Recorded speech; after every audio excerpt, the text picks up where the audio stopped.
নমস্কার বন্ধুরা, আজ করব থোড়ের কারি করব। এর জন্য আমি থোড়টা ভালো করে ভিজিয়ে রেখেছিলাম, ভালো করে ছেঁকে তুলে নিয়েছি। এর মধ্যে আমি মিশিয়ে দেব চালের গুঁড়ো,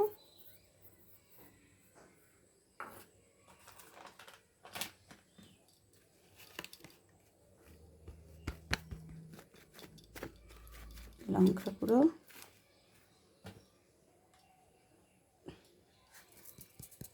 লবণ। এটাকে ভালো করে মেখে নেব।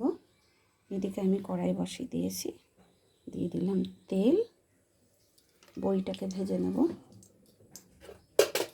আমি এখানে 4-5টা বড়ি নিয়েছি, এটাকে লাল লাল করে ভেজে নেব।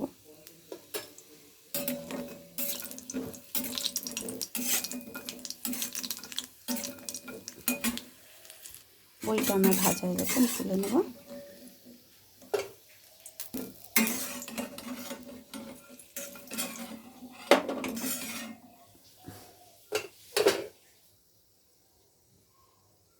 এবার দিয়ে দিচ্ছি কিছুটা মুগ ডাল, এটাকে একটু ভেজে নেব লাল লাল করে।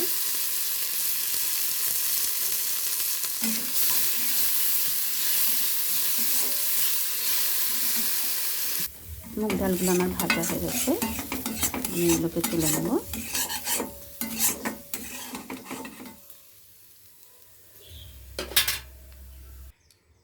কড়াই আমি তেল দিয়ে দিলাম, এবার দিয়ে দেব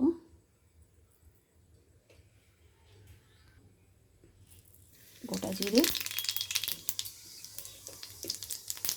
একটা শুকনো লঙ্কা,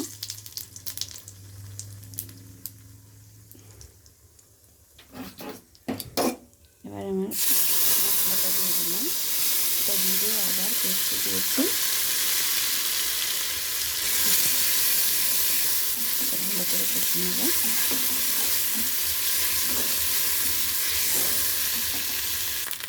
দিয়ে দেবো গোটা একটা টমেটো,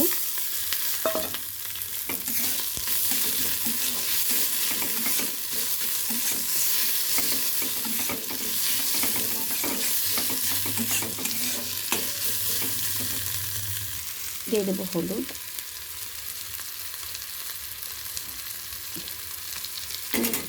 লবণটা অল্প পরিমাণে দেবো, কারণ থোড়ে আমি লবণ দিয়ে রেখেছি, তার জন্য লবণটা অল্প পরিমাণে দেবো।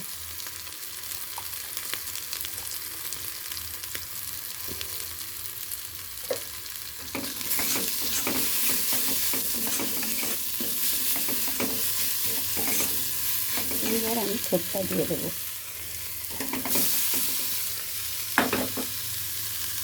থোড়টাকে এবার ভালো করে আমি ভেজে নেব।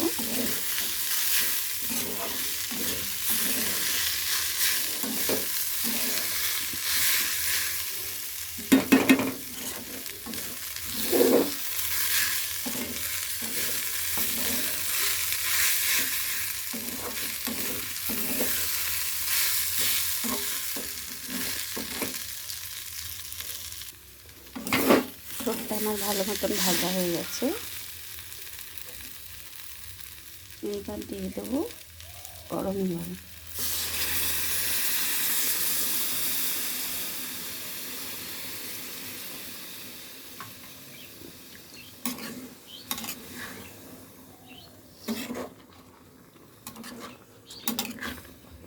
একটু সেদ্ধ হোক, আমি এর মধ্যে দিয়ে দেবো বড়িগুলো।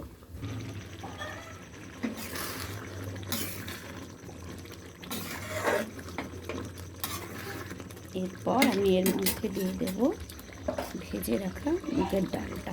আপনারা চাইলে আতপ চালও ইউজ করতে পারেন, খুব ভালো লাগে।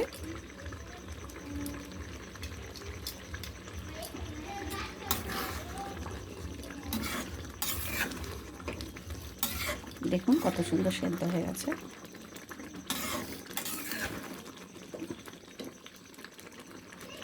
এইবার আমি দিয়ে দিলাম ভেজে রাখা বড়িগুলো।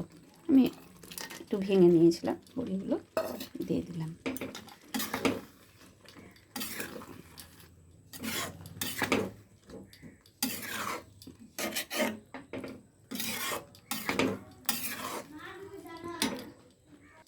আমার এটা হয়ে গেছে।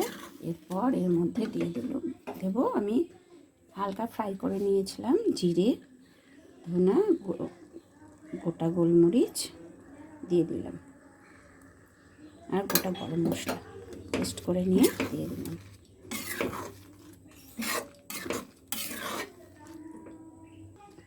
এবার দিয়ে দেবো একটু ঘি।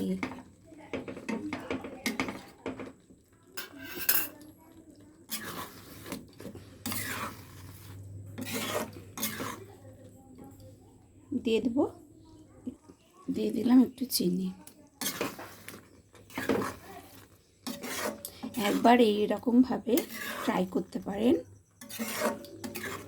দেখবেন খেতে খুব সুস্বাদু হয়। আমার এটা রেডি হয়ে গেছে, একদম তৈরি। আমি এটাকে নামিয়ে নেব। আমি এর উপরে একটু গরম ঘি দিয়ে দেবো, একটু করে ঘি দিয়ে দেবো।